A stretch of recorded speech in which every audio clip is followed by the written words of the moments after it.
esta obra, abençoado o ministério a qual o Senhor tem entregue ao seu servo, pastor Flávio, a sua esposa, porque o chamado do pastor passa também por sua esposa. Feliz de rever muitos irmãos que relembram a minha infância, relembram a minha mãe, né? Porque congregaram junto com ela. E é um momento assim que me traz muita alegria, de poder rever aqui o pastor Edson, a sua esposa. Tive ali a honra de ser batizado nas águas no mesmo dia que a esposa do pastor Edson, a sua filha. Rever o irmão Jader, está chegando ali, um amigo aí desde que nós estudávamos juntos, há alguns anos apenas atrás, só uns 25 anos aí para trás. Ver o irmão Manel. O irmão Manel não envelhece não, rapaz. O irmão Manel está do mesmo jeitinho, rapaz. Uma benção, né? Rever aqui a irmã Núbia, também é bem, traz muitas lembranças ali quando a gente ia para a salinha das crianças, ali na Igreja Batista, os 2 filhos dela. Rever alguns irmãos também que eu aprendi a amar e que eu conheci ali na empresa onde eu exerço a minha profissão ainda secular, além de pastorear, que é na Esmaltec, né? Ver alguns irmãos aqui também é motivo de muita alegria. Mas, queridos, eu estou aqui essa noite para trazer a palavra do Senhor. Vim com a minha esposa, que está aqui comigo, a mulher mais linda que eu conheço, e ela não é 50% do meu ministério. Na verdade, o nosso ministério se completa, né? Não posso dizer que é 50%, porque senão eu estava tirando 50%, né? Na verdade, nós temos um chamado, né? Nós pastoreamos ali, como o pastor Flávio falou, uma igreja que está engatinhando, né? Estamos aí com 3 anos pastoreando aquela igreja, a Assembleia de Deus Boa Vista, e nós aprendemos agora a chamá-la estrategicamente de AD Boa, porque pense na igreja boa, porque Jesus está ali e Jesus é bom e maravilhoso. Aleluia. Nós temos 2 filhos, a Evelyn, que é essa criancinha que estava aqui, foi convencida a ir para a sala das crianças, ela queria ficar perto da mãe dela, mas ela é obediente, foi ali aprender um pouco mais da palavra. E temos também já um rapazinho de 12 anos, o Everton Filho, que é músico da Casa do Senhor e não pôde vir porque hoje temos algumas atividades para os músicos e para os jovens. E aí ele teve de ficar ali na igreja. Mas, meus amados, vamos abrir as nossas Bíblias. Por gentileza, abra a sua Bíblia em 1 Samuel. 1 Samuel, capítulo de número 30. E nós vamos fazer a leitura do texto sagrado, para que nesta noite trazermos uma palavra da parte de Deus. Você crê que Deus tem uma palavra para a sua vida essa noite? Aleluia! Deus tem uma palavra para a sua vida. Eu creio que o Espírito Santo de Deus, Ele já tem falado, você já adorou, você já marejou os olhos de lágrimas por saber que uma irmã com sua família vai ter que partir para uma outra missão, mas agora você vai comer do pão que é a palavra de Deus. 1 Samuel capítulo de número 30, 1 Samuel capítulo de número 30, não é primeira porque não é carta, como é livro é primeiro, né? Então 1 Samuel capítulo 30, a partir do verso de número 7. Aleluia. Aleluia. Todos encontraram? Diz assim o texto sagrado: E disse Davi a Abiatar, o sacerdote, filho de Aimeleque: Traze-me, peço-te, aqui o éfode. E Abiatar trouxe o éfode a Davi. Então consultou Davi ao Senhor, dizendo: perseguirei eu a esta tropa? Alcançá-la-ei? E o Senhor lhe disse: persegue-a, porque de certo a alcançarás, e tudo libertarás. Partiu, pois, Davi, ele e os 600 homens que com ele se achavam, e chegaram ao ribeiro de Besor, onde os que ficaram atrás pararam, e seguiu-os Davi, ele e os 400 homens, pois que 200 homens ficaram atrás, porque não puderam, de cansados que estavam, passar o rio, o ribeiro de Besor. Acharam no campo um homem egípcio, e trouxeram a Davi, deram-lhe pão, e comeu, e deram-lhe água a beber. Deram-lhe também um pedaço de massa de figos secos, e 2 cachos de passas, e comeu. E voltou-lhe o espírito, porque havia 3 dias e 3 noites que não tinha comido pão e nem bebido água. Então Davi lhe disse: de quem és tu? E de onde és? E disse o moço egípcio: sou servo de um homem amalequita, e meu senhor me deixou, porque adoeci há 3 dias. Nós demos com ímpeto para a banda do sul dos Queratitas, e para a banda de Judá, e para a banda do sul de Calebe, e pusemos fogo a Ziclag. Amém? Só até aqui, meus queridos irmãos. Eu quero essa noite compartilhar com a igreja uma mensagem que tem como tema: trazendo de volta o que foi levado. Trazendo de volta o que foi levado. O texto que nós ora acabamos de ler mostra-nos que Davi, ele estava sendo perseguido por seu sogro. E quem era o sogro de Davi? Senão o rei Saul. Davi, sendo perseguido por Saul, ele então foge e ele procura uma espécie de asilo político em um outro lugar. Ele vai para a terra dos filisteus.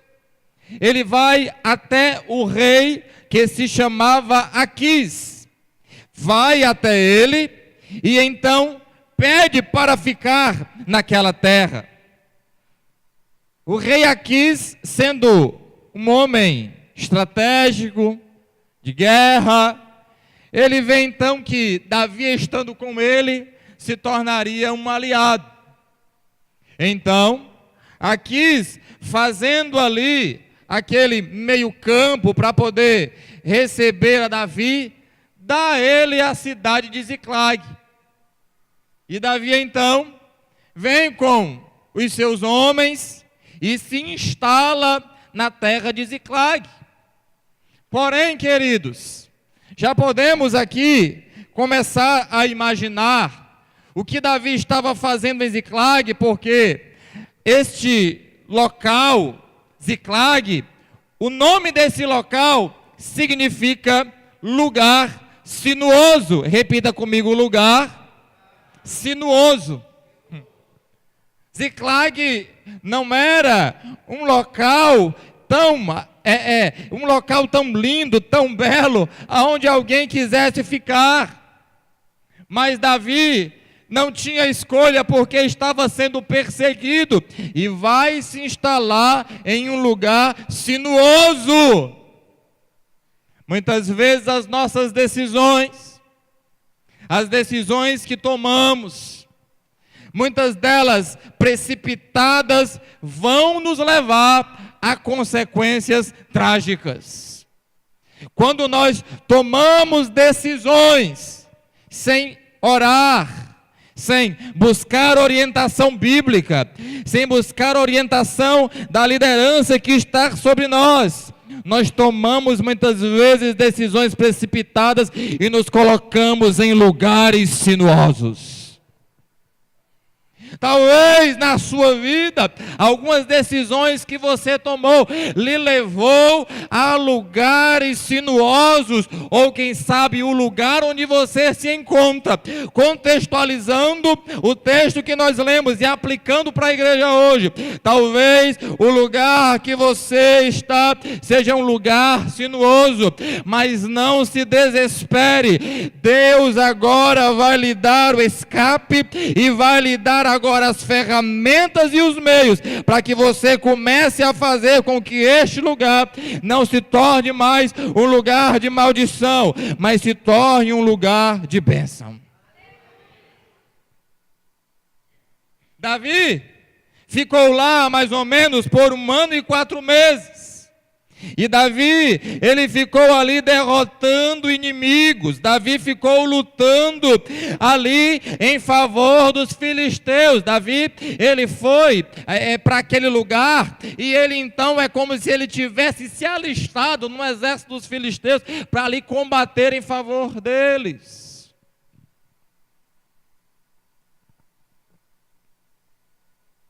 Porém, em um certo momento, os filisteus foram pelejar contra o povo de Israel.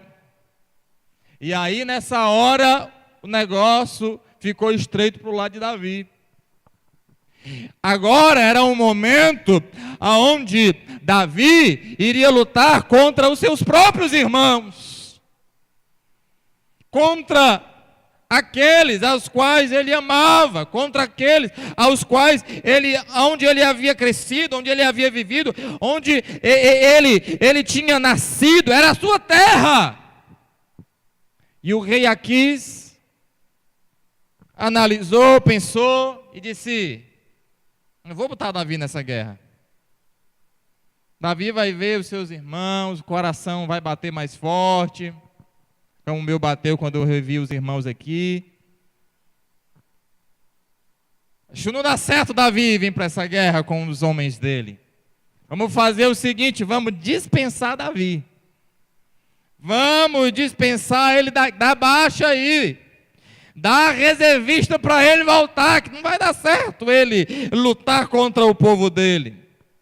A Bíblia diz então que eles foram quando chegaram, deixa eu conjecturar aqui, queridos. Quando Davi chegou, bateu continência, chegou lá, vim para a guerra. O homem olhou lá e disse assim: não, o senhor pode voltar. Não, mas é porque eu vim lutar. Não, o senhor está dispensado. Pode voltar para casa, você ganhou folga com o seu exército, pode voltar. E disse que para voltar ele gastou 3 dias. Possivelmente levou 3 dias para ir. E agora ele deveria utilizar, dentro dessa logística, mais 3 dias para voltar para casa. Porém, enquanto Davi, ele se ausentou com o seu exército de Ziclag, ficaram ali na terra as suas mulheres, ficaram ali na terra as crianças, ficaram ali na terra também todo o seu apetrecho, todas as suas coisas, todos os bens que eles tinham, o trigo, os animais, e ficou também a sua casa.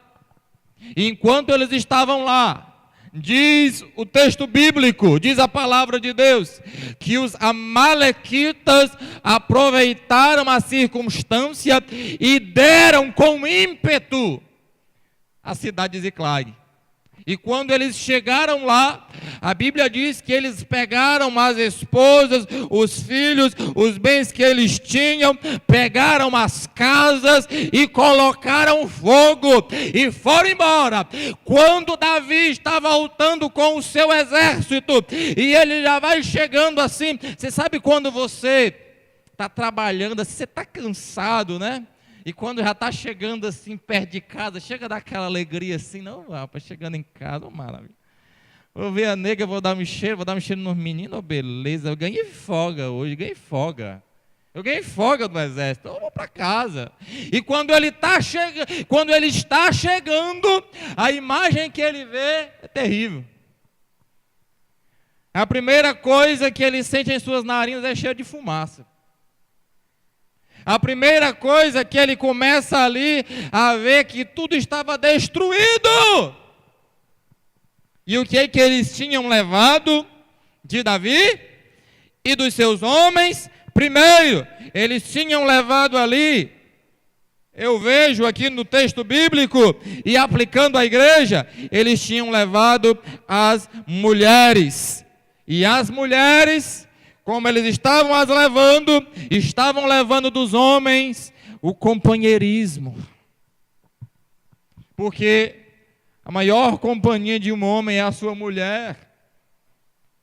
Então eles estavam arrancando daqueles homens o companheirismo. Talvez na sua vida, você que está aqui essa noite ouvindo esta mensagem, esta palavra, talvez o inimigo veio com um ímpeto sobre a sua vida e tirou de você o companheirismo, tirou da sua vida tudo aquilo que te trazia companhia, quem sabe a sua mulher, quem sabe alguém que sempre te ajudou, e neste contexto foi tirado de Davi e dos seus homens o companheirismo. O que mais tiraram deles? As crianças. E as crianças simbolizam aqui a alegria. Eles tiraram daqueles homens a alegria, porque uma casa, deixa eu usar o cearenseis aqui para entender melhor. Casa alegre é casa com menino, porque menino alegra a casa. E quando eles viram que os filhos tinham sido levados, foi-se embora a alegria. Talvez algo que aconteceu em sua vida, por decisões errôneas que você tomou, lhe levou a um lugar sinuoso, e talvez o que você perdeu foi a alegria. Você não tem mais a alegria que você tinha quando você aceitou a Cristo como seu Senhor. Aquela alegria que quando cedo você já pegava a Bíblia para vir para a casa de Deus. Eu já vou para o culto, tenha calma, o culto só começa às 7 horas, ainda é 6, tem problema não. Eu já chego e vou varrer, eu chego, fico na porta, se alguém passa eu chamo para entrar, eu já vou para a igreja porque eu estou alegre com Jesus. E talvez o que você perdeu foi a alegria. Quando eles chegam, o que mais deles foi arrancado, pastor? Também foi arrancado deles os animais e o trigo. E o que isso significa? O sustento.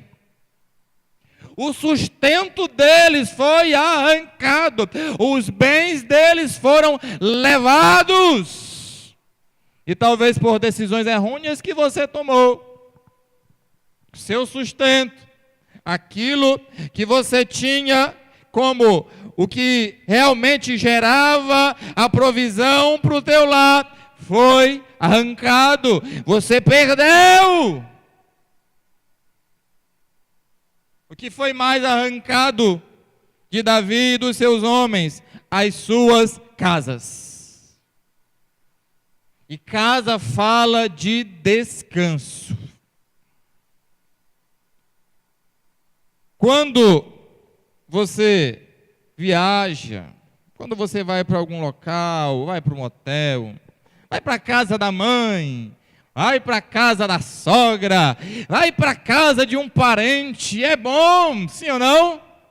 É bom, é maravilha. Você se estende na rede, aquela maravilha, e trazem coisa para você comer, né? Quem gosta de comer se farta, né? E traz para lá, traz para cá, aquela coisa, é bom demais. Mas não tem lugar melhor do que a nossa casa. Que na sua casa você chega, tira a meia, ei, você se joga no sofá. Na sua casa é um lugar de descanso. Não pode deixar a minha jogada, senão a mulher vai reclamar, né? Mas a sua casa é o lugar de descanso. E quando eles chegam lá, a casa está queimada, as casas estão queimadas.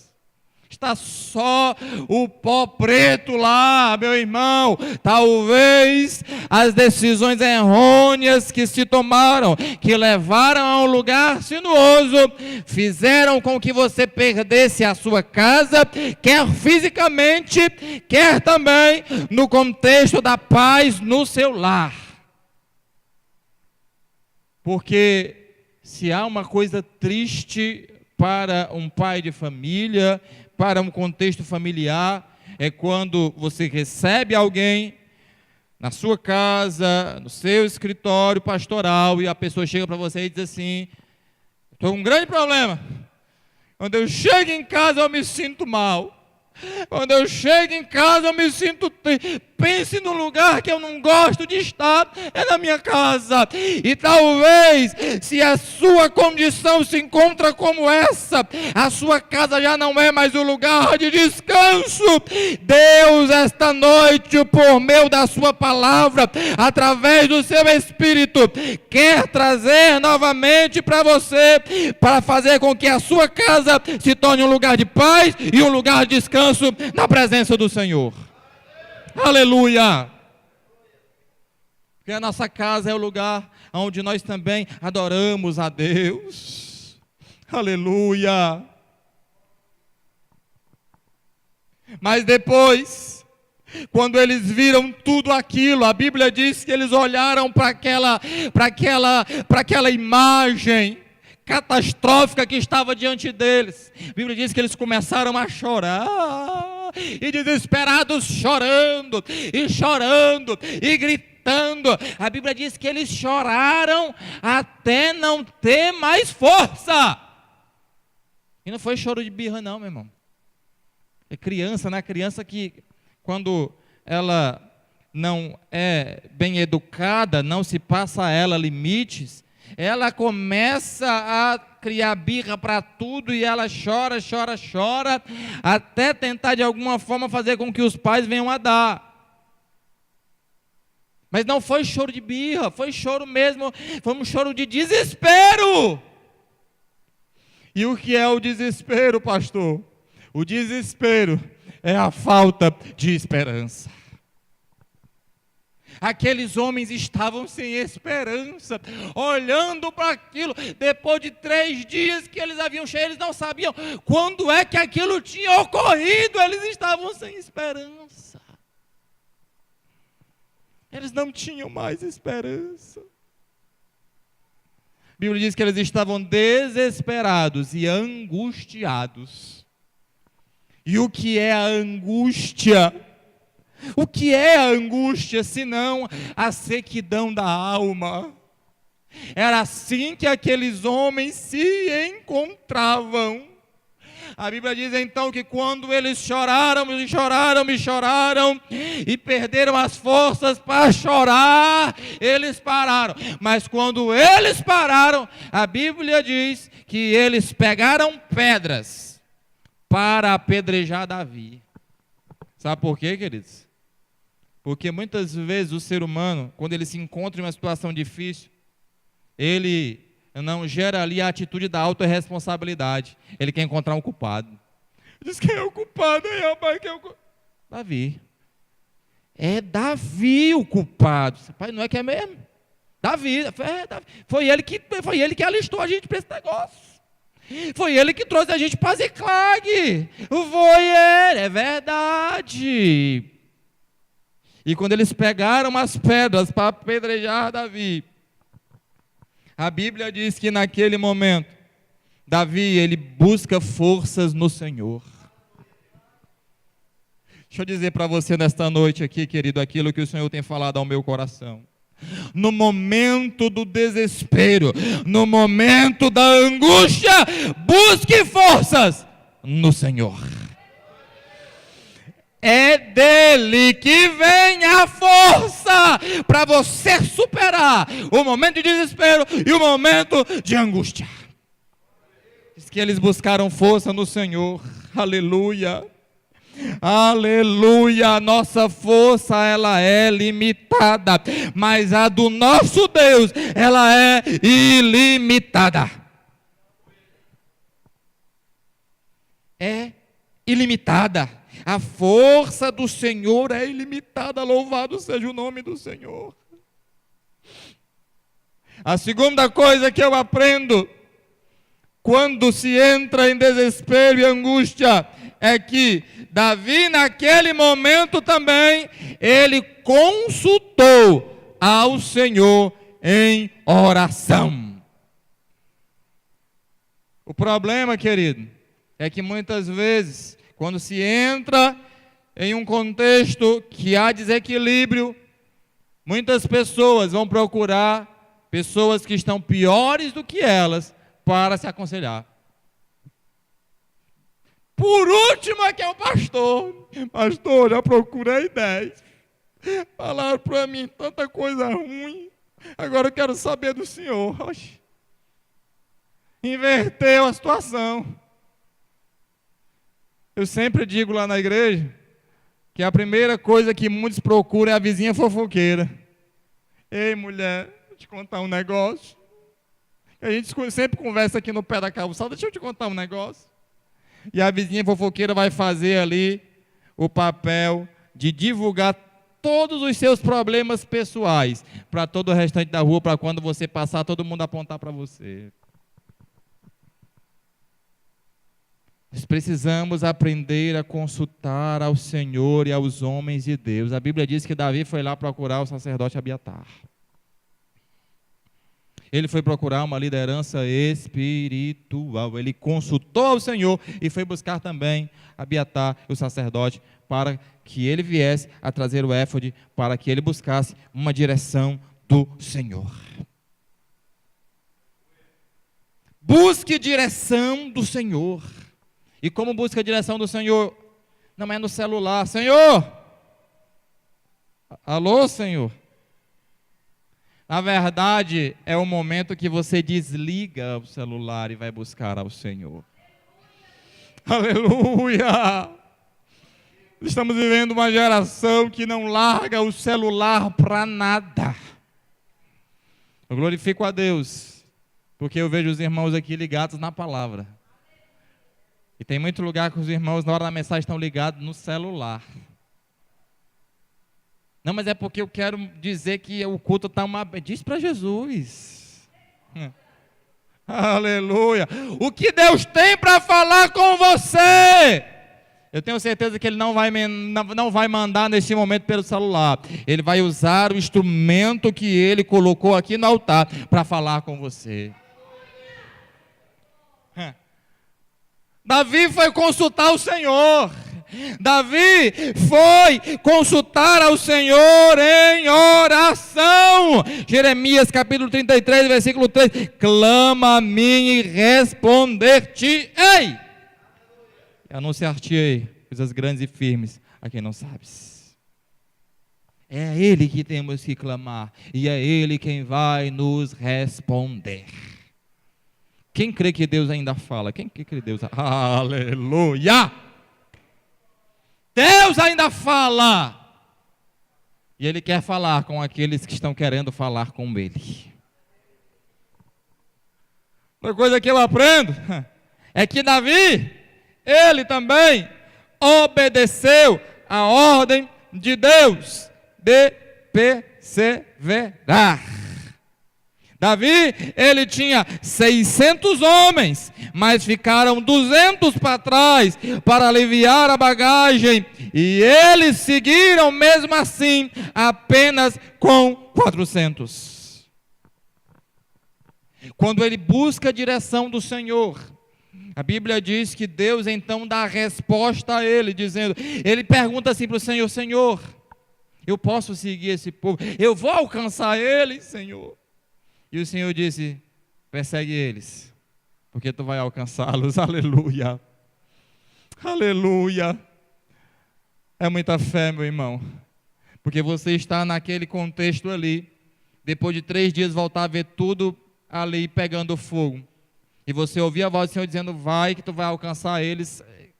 Não se sabia a quantos quilômetros de distância eles estavam, mas eles creram na palavra do Senhor. Deus disse, vai que tu vai alcançar eles. E eles seguiram. Mas desses 600 que já tinham voltado 3 dias, 200 não aguentaram. E eles foram sinceros em dizer, nós não aguentamos, Davi. As pernas não estão se segurando mais. E Davi disse, problema não. Vocês ficam aqui aliviando a bagagem. Fiquem com as bagagens, com as únicas coisas que nós ainda temos. Vocês fiquem sustentando-as, guardando-as, para que não venham e tomem. Vocês vão ficar aqui de vigília, vocês vão ficar aqui guardando, e nós, os 400 que sobramos, nós vamos avançar. E foi até uma estratégia de Deus ali, porque com as bagagens o negócio ia ficar mais difícil.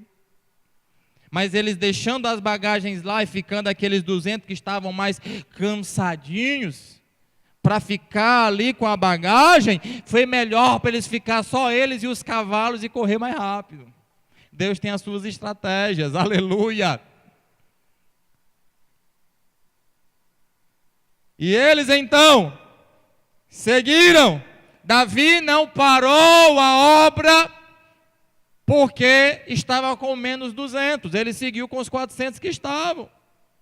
Tem muita gente que por causa que alguém falta, quer parar, quer desistir da obra, quer voltar atrás. O irmão vem para evangelizar, chega lá, meus irmãos, quem é que vai evangelizar? Todo mundo diz que vai, 500 irmãos diz que vão. Quando chega lá, o irmão chega e diz, cadê os irmãos? Só tem 10. Vamos voltar. Vamos voltar, que não é assim não. Davi disse, 200 vão ficar? Pois fique aí, vocês têm uma atividade, agora vocês têm uma missão. E nós vamos prosseguir. Aleluia. Nós vamos prosseguir. Há momentos na vida ministerial que nós, quando vemos algumas perdas, nós pensamos em desistir. Nós pensamos em parar. Mas naquela hora, Deus chega e diz, prossiga com esses que estão, que eu vou dar vitória com esses que estão contigo, aleluia, aleluia.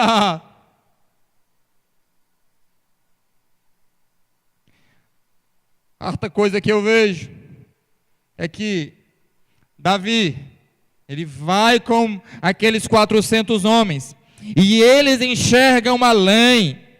Eles investem no que havia muitas vezes se parecido com algo que ia trazer um prejuízo para eles, mas eles investiram em alguém que eles encontraram no caminho. Olha a visão que o líder teve. Olha a visão que o líder teve. No meio do caminho, a Bíblia diz que eles encontraram um homem egípcio. E quando eles estão lá cavalgando, que encontra aquele homem lá jogado no chão, isso é um egípcio. Levanta ele aí. E talvez, se fôssemos nós, olharíamos para aquele homem, olha aí, talvez esse aí foi que botou fogo lá em casa, vamos matar logo essa praga. Davi vendo aquele homem, eles olham e dizem, Davi, o que é que a gente faz? Davi disse, dê pão e água para ele. Imagine os homens que estavam, quê? Dê pão e água para ele. Dê de comer a ele. E ele comeu. E ele ainda ficou ainda assim, o life dele ainda não ficou ainda 100%. A bateria dele não estava toda carregada. E Davi disse, dá uma pastinha de figo para ele, que também é bom.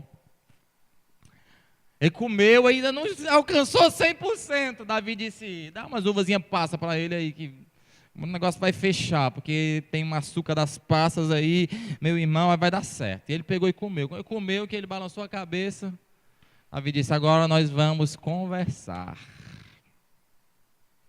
Quem é você? De onde você veio? O egípcio disse: eu sou servo de uma malequita. Olha como aquele homem que estava ali era a senha do labirinto. Se Davi tivesse matado aquele homem como perverso, ele teria perdido ali o sinal que Deus estava dando para mostrar para eles aonde estavam os inimigos deles com as suas famílias.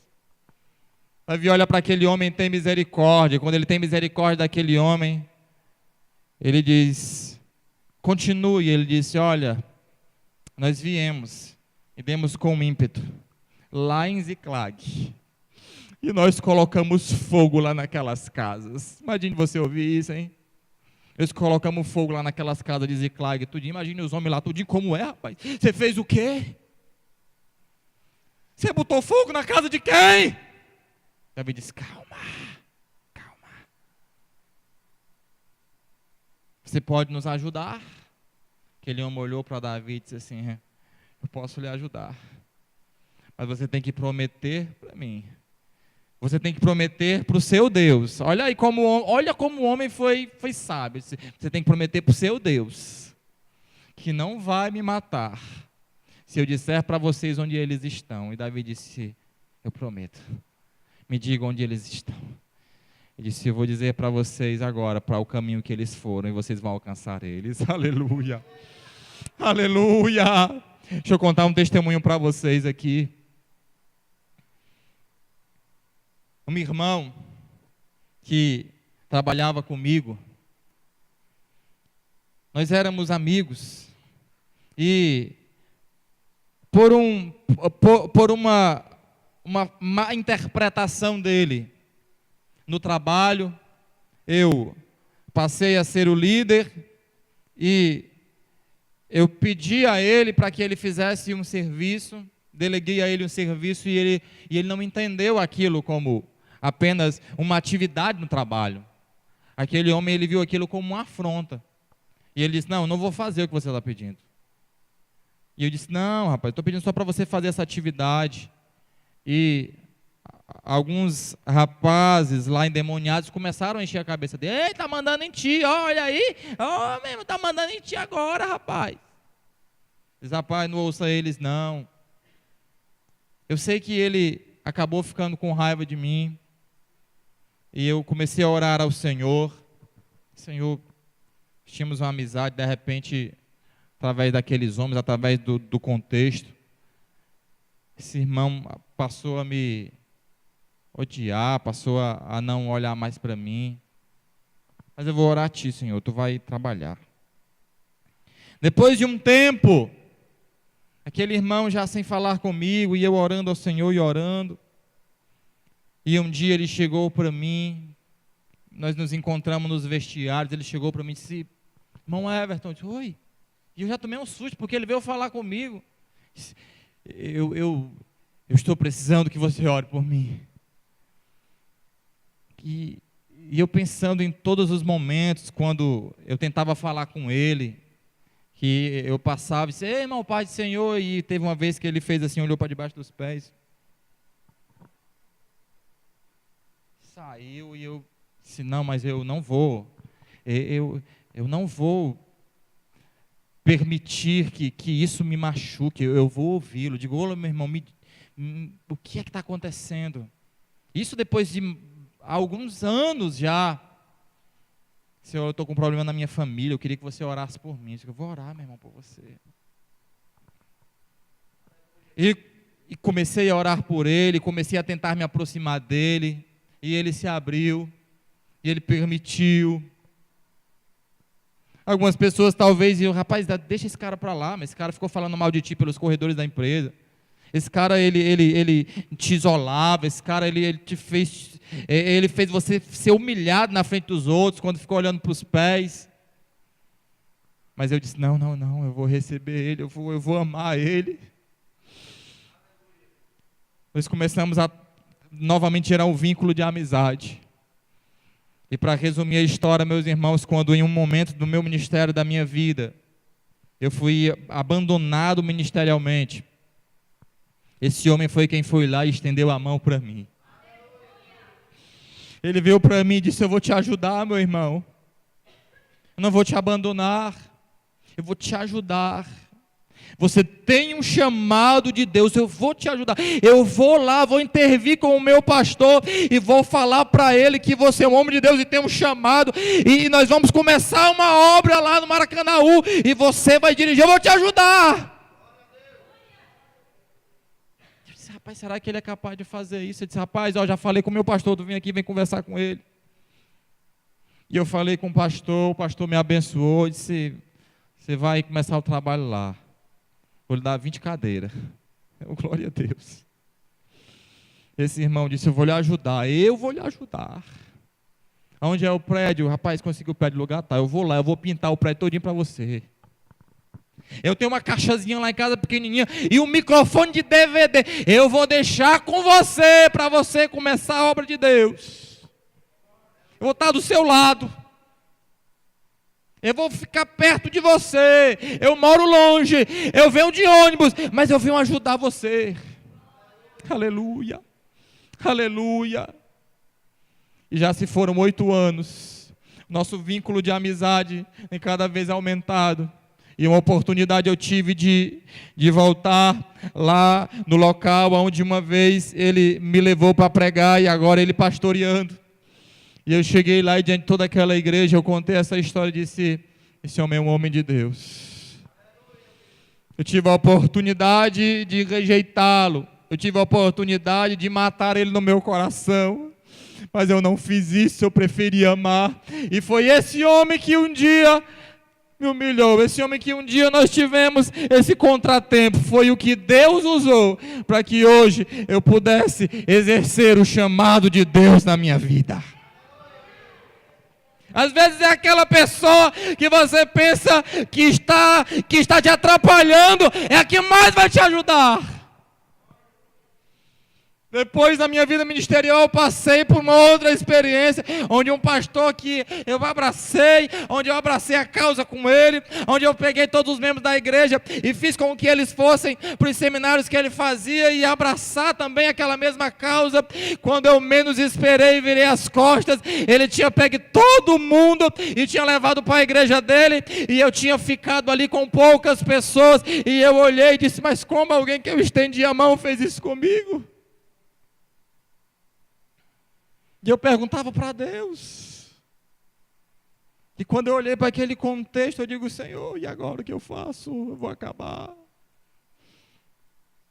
Mas eu tive a minha esposa do meu lado. Deus foi levantando pessoas para estarem comigo. Eu fui começando a criar mais maturidade.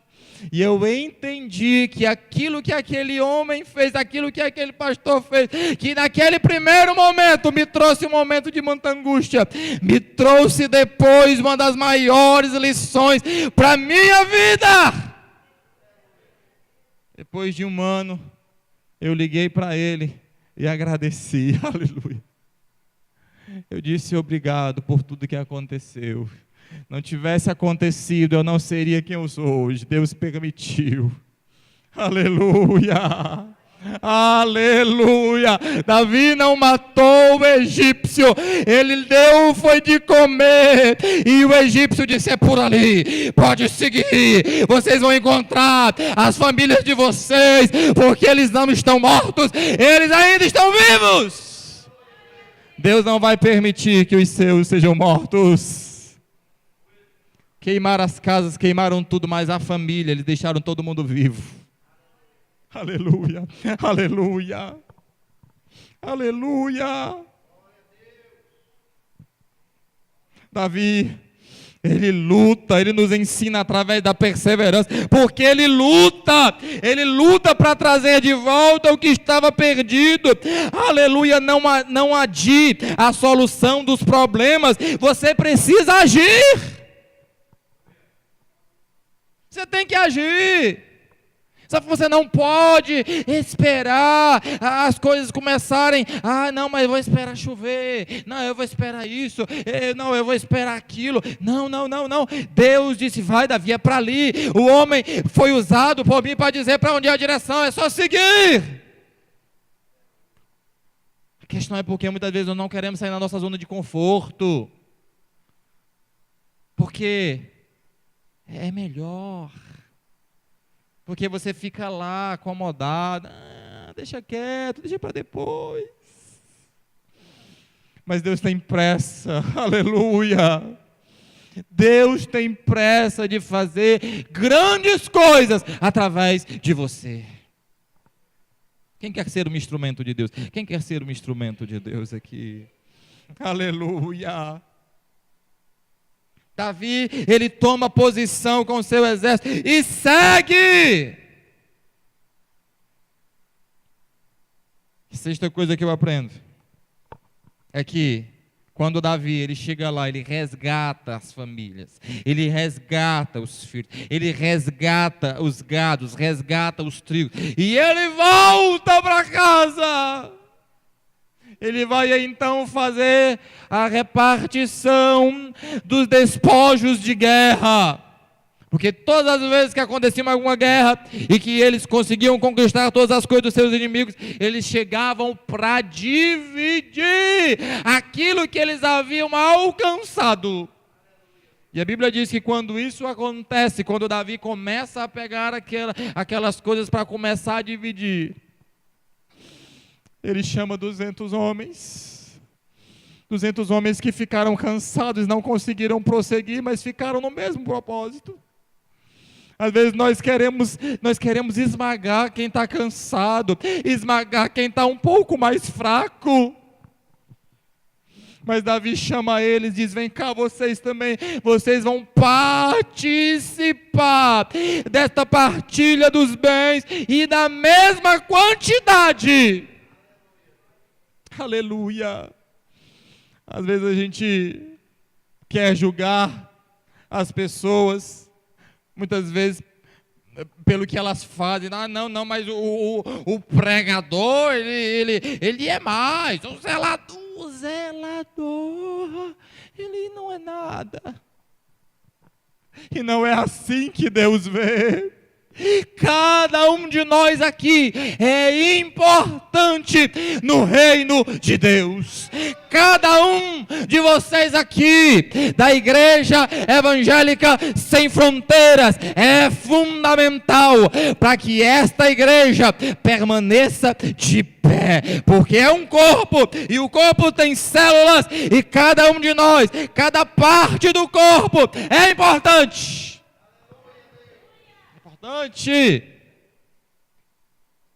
Cada um de nós é importante. Eu vi um senhor uma vez, um senhor perseguidor da igreja. Pois eu conto essa história. Um senhor que perseguiu a nossa igreja. E certa feita, eu conversando com ele puxando do pé e eu não sabia o que era. Eu disse: o que foi isso? Ele disse: não, foi só o meu dedo midinho que eu perdi. Já me desequilibrou todinho. O dedo midinho? Você, Digo: rapaz, mas como cada parte do corpo é importante, hein? O dedo midinho já desequilibra todo o seu corpo. Às vezes você olha para você mesmo e diz assim: quem sou eu? Eu não sou importante, eu não vou nem para o culto hoje. Se eu faltar, o pastor não vai nem saber que eu faltei, ele nem sabe que eu existo. É aí que você está equivocado, porque cada uma aqui é importante. Porque o Senhor Jesus na cruz do Calvário morreu por cada um de nós. Davi, ele age com justiça. Diz: não. Eles ficaram com as nossas bagagens. Eles estavam cansados naquele momento, mas agora eles estão revigorados. Aqueles que estão cansados, Deus vai revigorar. Os que estão caídos, Deus vai levantar. Davi disse: vou repartir da mesma forma. A mesma coisa que você vai ganhar, eles vão ganhar também. Porque Davi, ele usou também o princípio de gratidão. Aleluia. Ele usa o princípio de gratidão. Não vamos ser ingratos. Eles ficaram com as nossas bagagens, eles não perderam a visão, eles ficaram no mesmo propósito, eles só ficaram ali estrategicamente. Não sejamos ingratos. Aleluia. E Davi então pôde repartir para todos aqueles homens aqueles bens, aqueles despojos que eles haviam buscado. E eu creio que com tudo aquilo que eles conseguiram pegar daquela guerra, eles foram restabelecer novamente as suas famílias. Aleluia! Eu não sei como você se encontra essa noite. Eu só sei de uma coisa: o Deus que ajudou Davi e o seu exército a resgatar tudo aquilo que havia se perdido, tudo aquilo que muitas vezes você acha que não tem mais solução, o Senhor Jesus tem a solução. Basta você buscar as forças no Senhor, basta você consultar ao Senhor, basta você obedecer a ordem do Senhor, ter visão, lutar, agir com justiça e ter gratidão, e Deus vai fazer o milagre na sua casa, na sua família e na sua vida. Louvado seja o nome do Senhor Jesus. Aleluia. Aleluia. Eu glorifico a Deus e agradeço a Ele por esta oportunidade maravilhosa que Ele me concedeu. Agradeço mais uma vez ao pastor Flávio, a sua esposa, a esse ministério nos acolheu essa noite para receber esta palavra da parte de Deus. Receba, porque não vem de mim, mas da parte do Senhor para a sua vida. Que Deus abençoe a todos os meus amados irmãos, em nome de Jesus.